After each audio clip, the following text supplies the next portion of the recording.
Hello my friends, I'm Michael from Spirit Naga channel, and today we'll be getting into your very first character. We will be talking about the core mechanics of the game, the core mechanics of the D20 system, and we will go through your first character.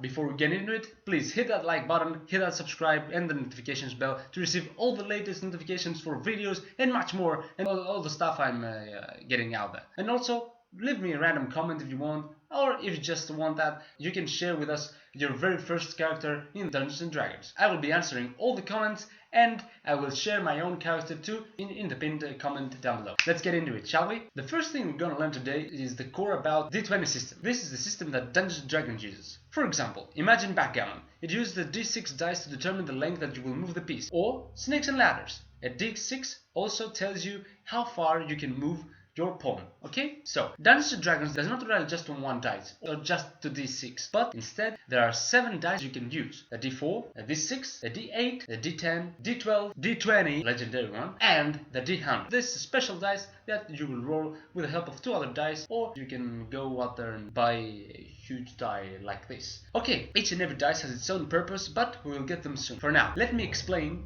the D20. This is the most important dice in Dungeons & Dragons, as everything you do in the game, well, almost everything, will be determined by the roll of the D20. From attacks to ability checks and more, D20 is the one dice you will be using. The rest of them are used to determine the damage output of an attack, or the amount of hours it will take you to cook, or the poison to wither out, and this kind of stuff. Feeling confused? Okay, don't worry, because in the character creation we will talk about ability checks, saving throws, attacks, and you will see how the D20 is used in action. Now, let's take a general look on how a character sheet looks like. Here, we will see a pre-made character taken from the official site of D&D Wizards of the Coast, and we will take a look on the human fighter from the starter set.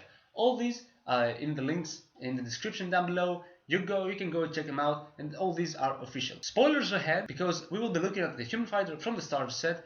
There are spoilers. If you don't want to see who is the character, just skip the next couple of minutes. Now, let's take the first human fighter and name him Kirill Amanos. That will be the name of our character. 3, 2, 1.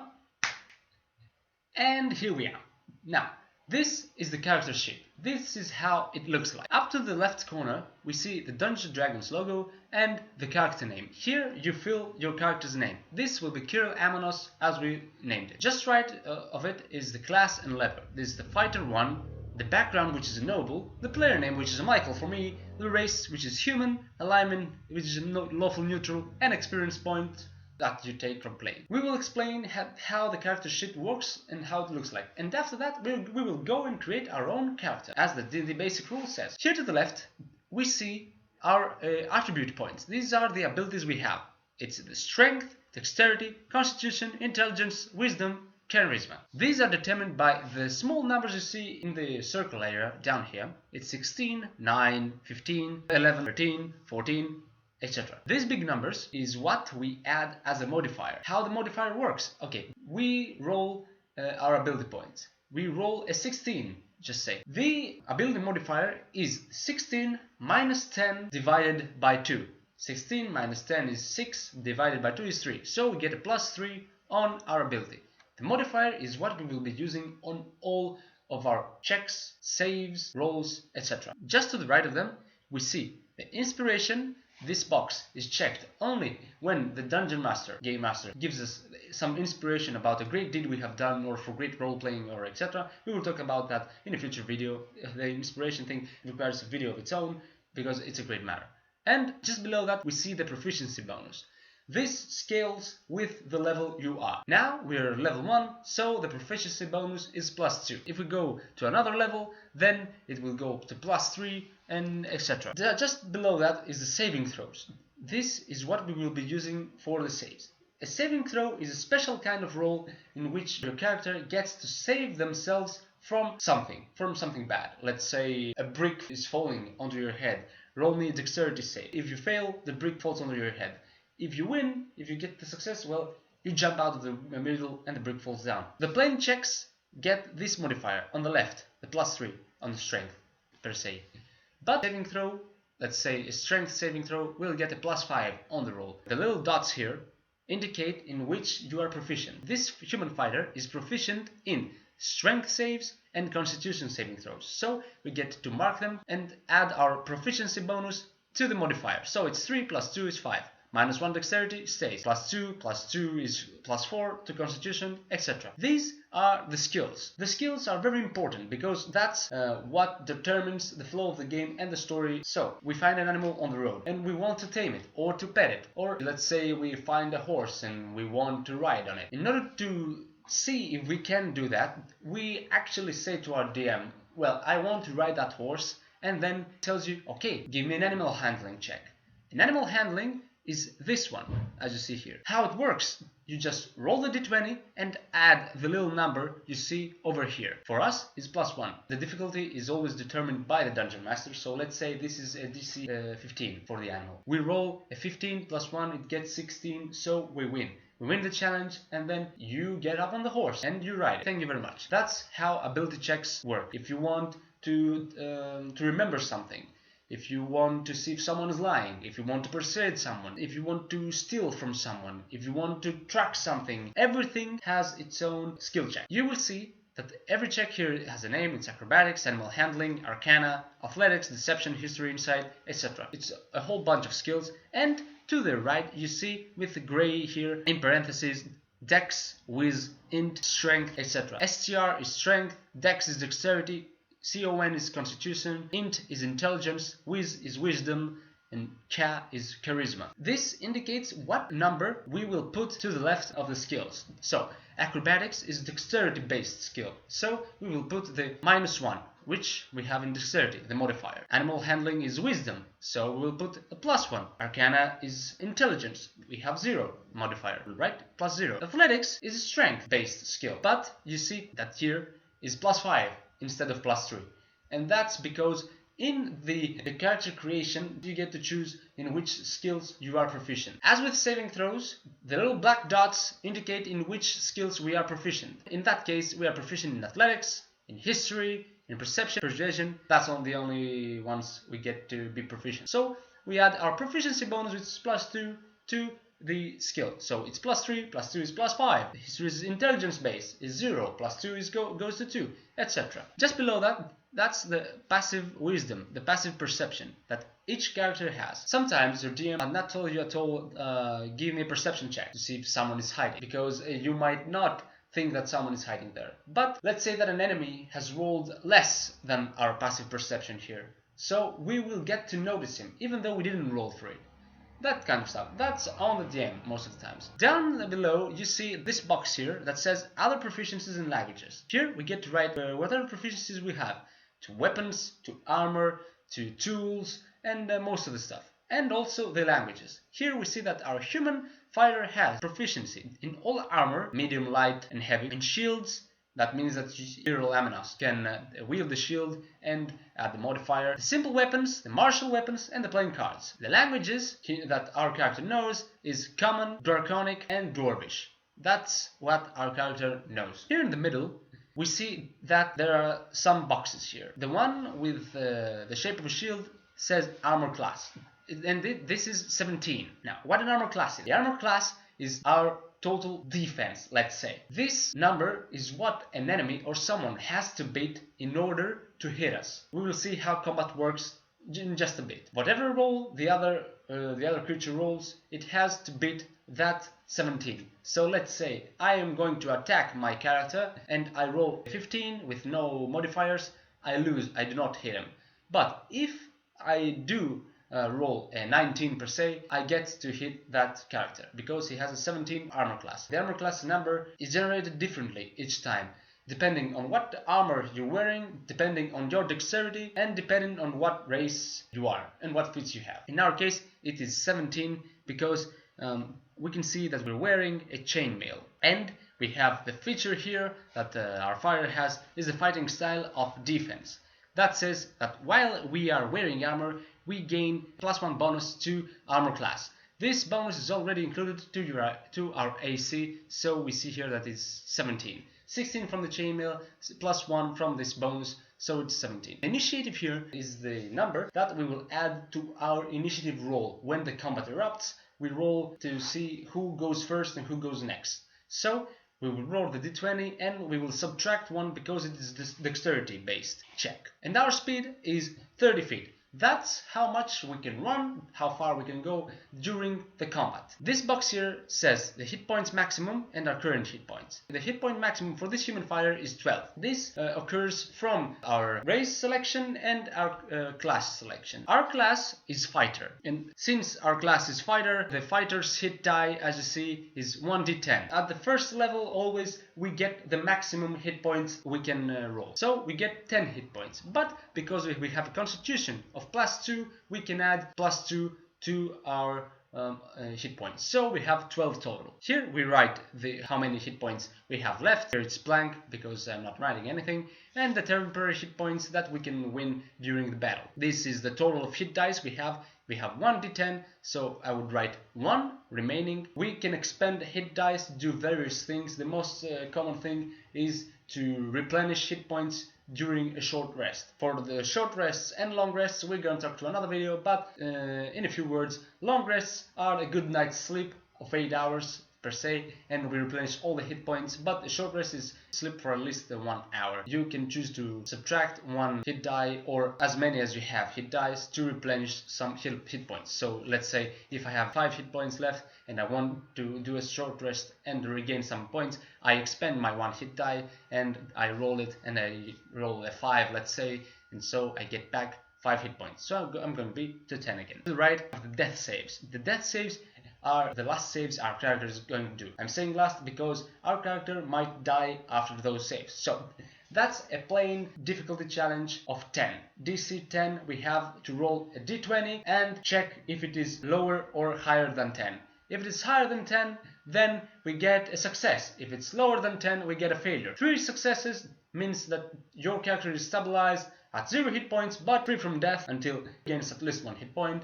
Or if you fail all those death saves, then you die. Nothing more, you just die. If someone heals you before you get 3 successes or 3 failures, then you get buck up. If someone keeps hitting you, you get an automatic failure. But be careful that if someone deals at least the damage needed for you to drop to 0 and go negative to your hit points maximum, then you completely die at once. So let's say I have 12 hit points maximum and I'm at max HP.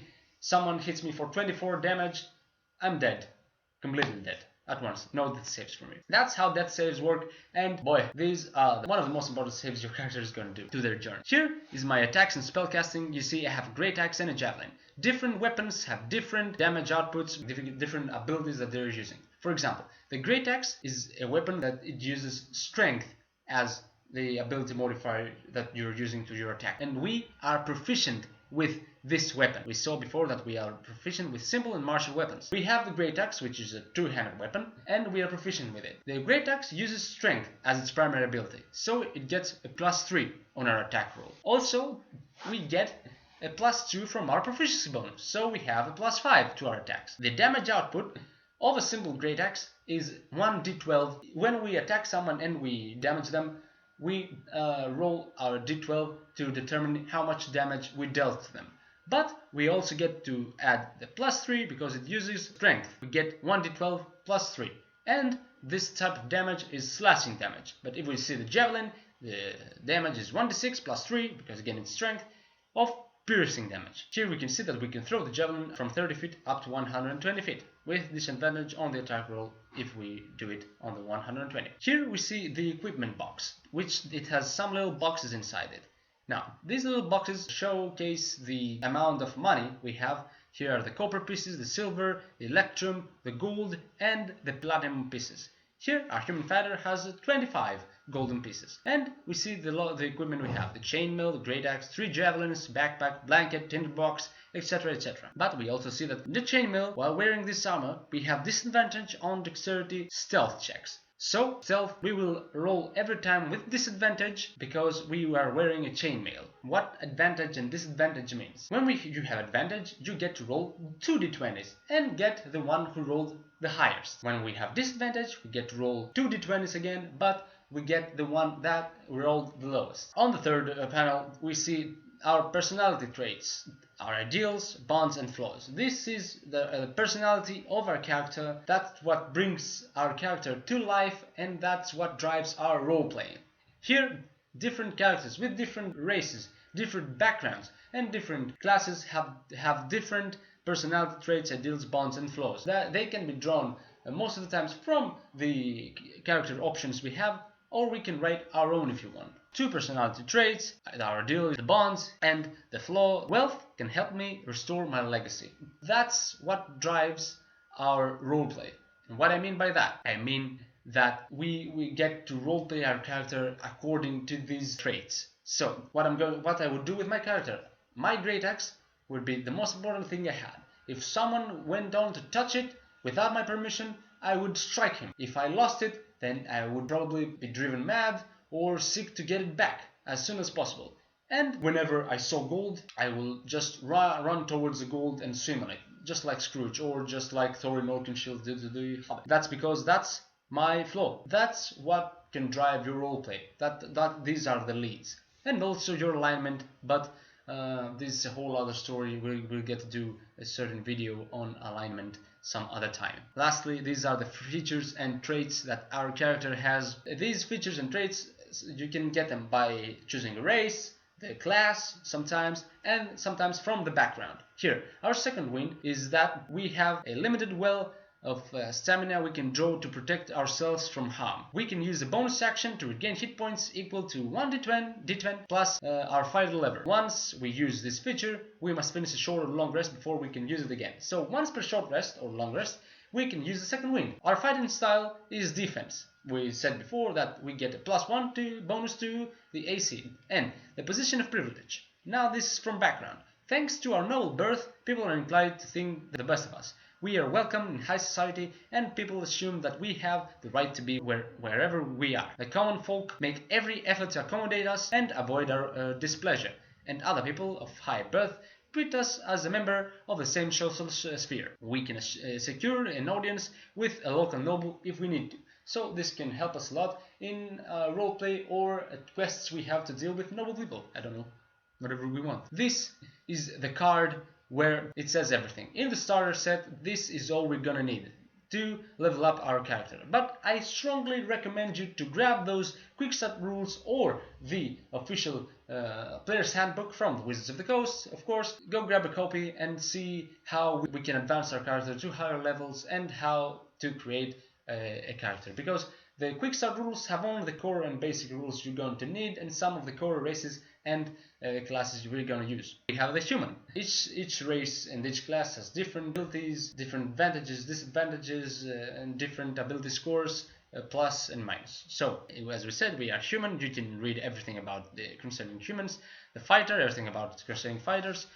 The background, we are noble, and also this says some things about Fandolin, and you shouldn't watch it. And this is the gaining levels, where we can gain levels as we say here. When we reach the 300 XP, we go to second level, 900 third, etc, etc. Here, when we reach second level, our fighter, we get the action surge feature where we can push ourselves beyond our normal limits for a moment, and on our turn, we can take one additional action on top of our regular action and a possible bonus action. In the third level, we get the improved critical. At fourth level, we got the ability score improvement, and at fifth level, we get an extra attack and we get the proficiency bonus increased by 1. This is what a character sheet looks like. For the wizard, there is an extra sheet called the spell sheet where we write our spells.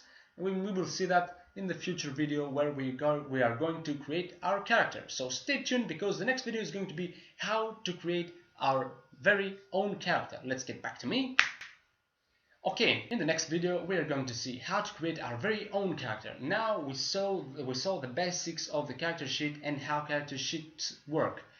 We talked about the D20 system a little bit and told you how the rolls, ability checks, ability saves work. Feel free to leave me a comment saying who was your first character if you want, and if you found this video any helpful at all. And please hit that like button, it helps a lot, and hit the subscribe button if you want to, turning on the notifications. Thank you again. for this video. Don't forget, I'm releasing modules on DMsGuild. You can go and check them out if you want. And I have a Patreon page. You can go there and show me your support by supporting this channel just a little bit if you want. So thanks a lot, guys. Stay tuned because I am going to do something to help you and other people to learn Dungeons and Dragons if you want. So in order to enter this sort of game, in quotes, with me, you can like this video, comment I'm in, apart from the other comment if you want to do anything else. Okay, you know what I mean. And say I'm in, and like this video and subscribe, and I will contact you. And if we gather enough people, I'm gonna be running small one-shot games for everyone to learn how to play Dungeons and Dragons. We will go through your very first dungeon, and I'm going to be the dungeon master, of course, and help you learn how to roleplay and how to play Dungeons and Dragons. It's gonna be 2 to 3 hours one shot, just for you to learn the basic stuff. And if you go to Patreon, then I will continue running with you games on Patreon weekly or twice or thrice a month, and we will talk about that on Patreon. So thanks a lot, guys. See you in the next video, and stay tuned because we will talk about the character creation in the next video. So, te le digo, Ana.